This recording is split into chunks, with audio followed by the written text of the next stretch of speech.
Assalamualaikum warahmatullahi wabarakatuh. A'udzubillahi syami'il alim minasyaitonir rajim. Bismillahirrahmanirrahim.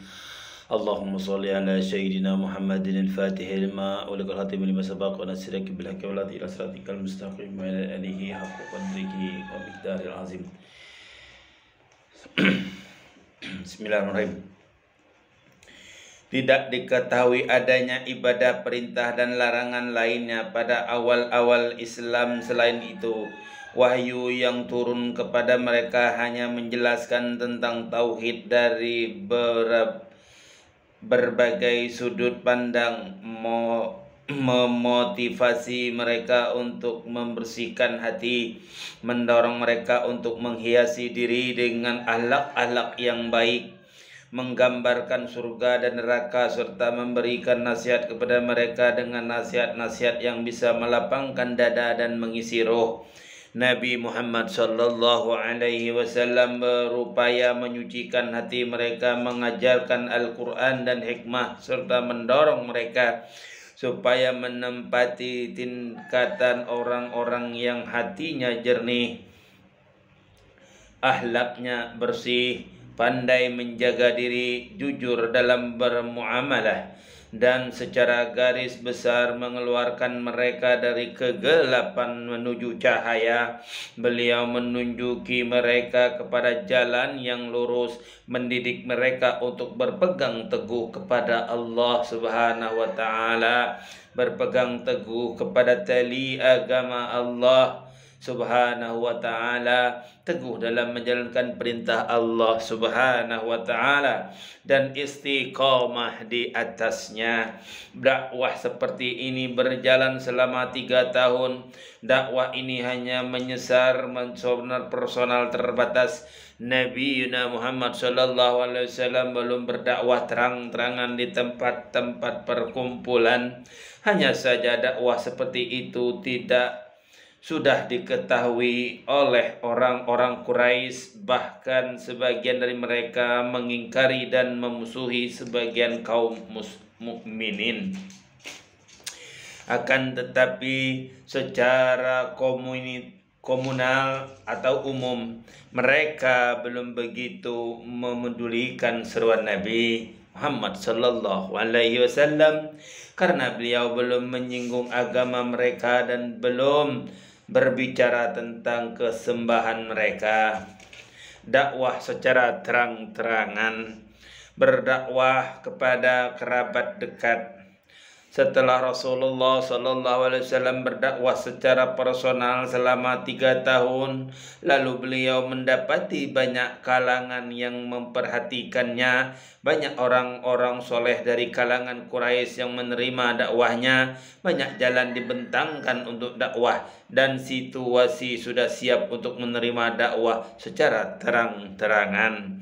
Allah Subhanahu wa taala menurunkan firman-Nya, dan berilah peringatan kepada kerabat-kerabatmu yang terdekat, dan rendahkanlah dirimu terhadap orang-orang yang mengikutimu, itu orang-orang yang beriman, mereka mendurhakaimu, maka katakanlah, sesungguhnya aku tidak bertanggung jawab terhadap apa yang kamu kerjakan.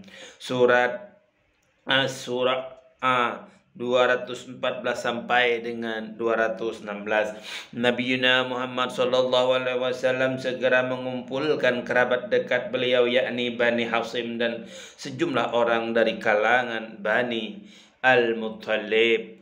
Setelah memuji Allah dan bersyahadat tauhid, beliau berkata, sesungguhnya seorang yang bertugas mencari air tidak akan membohongi keluarganya sendiri. Demi Allah, andainya aku berdusta kepada semua manusia, niscaya aku tidak akan pernah berdusta kepada kalian. Seandainya aku menipu semua manusia, aku tidak akan pernah menipu kalian. Demi Allah, yang tidak ada ilah yang berhak disembah melainkan Dia. Sesungguhnya aku adalah Rasul utusan Allah yang diutus kepada kalian secara khusus dan kepada seluruh manusia secara umum. Demi Allah, kalian akan mati sebagaimana kalian tidur, dan kalian akan dibangkitkan sebagaimana kalian bangun dari tidur. Kemudian amalan yang kalian perbuat benar-benar akan dihisab, dan kalian akan dibalas sesuai dengan amalan kalian.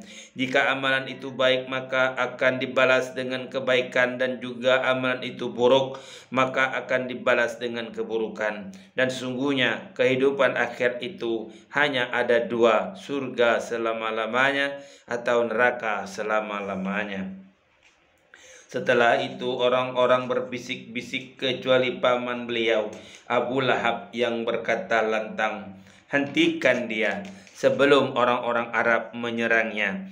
Jika sudah demikian, bila kalian menyerahkan, maka kalian telah menghinakan diri kalian sendiri, dan jika kalian membedakannya, kalian akan diperangi." Abu Talib menimpali, "Demi Allah, aku akan melindunginya selama kami masih hidup." Lantas Abu Talib melanjutkan, "Lakukanlah apa yang diperintahkan kepadamu demi Allah. Aku akan senantiasa menjaga dan membelamu. Hanya saja aku tidak sampai hati untuk meninggalkan agama Abdul Muthalib." Di atas bukit Safa, pada saat-saat seperti itu turun lagi firman Allah, "Maka sampaikanlah olehmu seraya terang-terangan segala apa yang diperintahkan kepadamu, dan berpalinglah dari orang-orang yang musyrik." Surat Al-Hijr 94. Pada suatu hari Rasulullah SAW naik ke atas bukit Safa seraya berseru, "Ya Sababah, ya Sabahah," sebuah seruan peringatan untuk memberikan kedatangan pasukan musuh atau suatu kejadian luar biasa.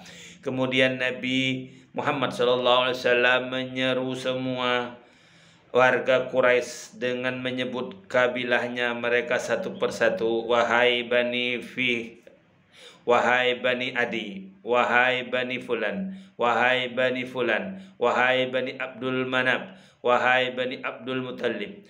Maka ketika mereka mendengar seruan itu, mereka berkata, "Siapa orang yang manggil-manggil itu?" Mereka menjawab, "Muhammad." Maka orang-orang itu pun bergegas mendatangi beliau, sampai-sampai orang yang tidak bisa datang, mereka mengutus seseorang untuk mengetahui apa yang terjadi. Setelah mereka berkumpul, Rasulullah SAW bersabda, "Bagaimana menurut kalian jika aku mengabarkan ada pasukan berkuda di lembah belakang bukit ini, hendak menyerang kalian? Apakah kalian mempercayaiku?" Mereka menjawab, "Ya, kami tidak pernah mendapatimu berdusta. Kami hanya mendapatimu sebagai orang yang selalu jujur." Beliau bersabda, "Sesungguhnya aku adalah pemberi peringatan bagi kalian sebelum datangnya azab yang keras. Sebenarnya perumpamaan diriku dan kalian adalah seperti seorang yang melihat akan datangnya musuh, lalu ia bergegas mencarikan tempat perlindungan di perbukitan agar keluarganya tidak diserang musuh. Tentu ini khawatir musuh akan mendahuluinya, maka itu pun menyeru, 'Ya Sabahah.'"